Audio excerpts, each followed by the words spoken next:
Halo semuanya, saya Rasofian dengan NIM 3122312266.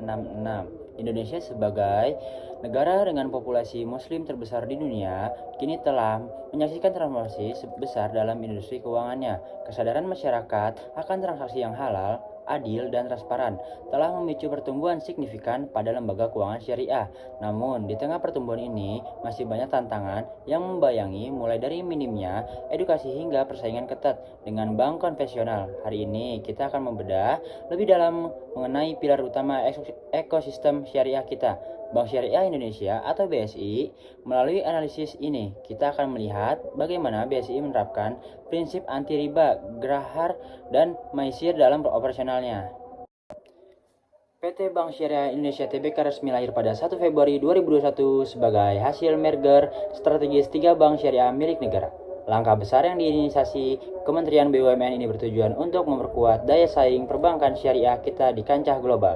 Tahukah Anda, BSI kini telah menyandang status Perso sejak Desember 2025, yang berarti kepemilikan langsung oleh pemerintah, setara dengan bank-bank himbara lainnya, dengan aset skala besar ribuan kantor cabang dan inovasi digital melalui Super App Beyond. BSI kini melangkah pasti menuju visinya menjadi bagian dari 10 besar bank syariah di dunia.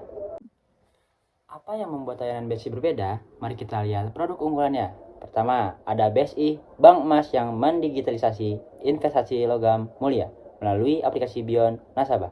Bisa berinvestasi mulai dari 0,1 gram saja. Kedua, dalam hal penghimpunan dana atau tabungan BSI, menawarkan berbagai skema berdasarkan kebutuhan nasabah.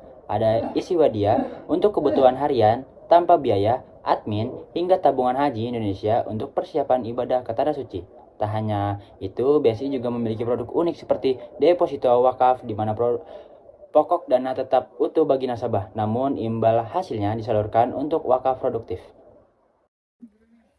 Selanjutnya ada akad syariah dan analisis kepatuhan. Bagaimana bank memastikan semua ini halal? Jawabannya ada pada penggunaan akad syariah yang tepat.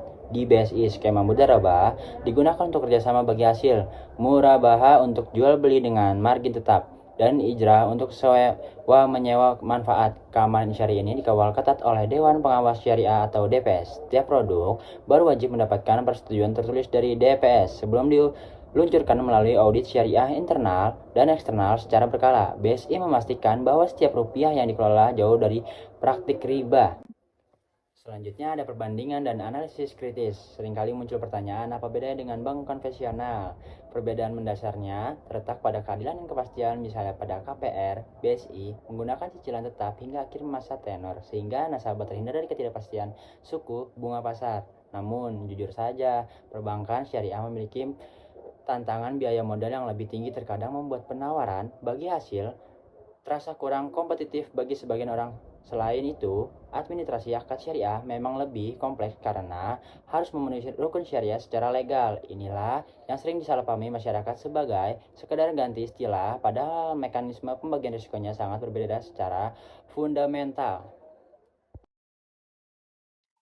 Selanjutnya, ada penutup dan harapan masa depan. Sebagai kesimpulan, Bank Syariah Indonesia bukan sekedar tempat menyimpan uang, melainkan pilar ekonomi kerakyatan yang selaras dengan nilai religius.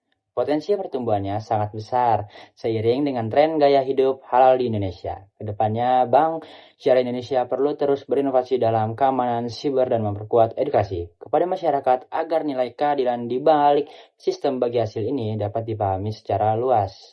Saya Rasofian, mahasiswa Fakultas Ekonomi dan Bisnis Universitas MH Tamrin, berharap analisis ini bermanfaat bagi kita semua. Mari dukung ekonomi syariah yang adil dan berkelanjutan. Terima kasih.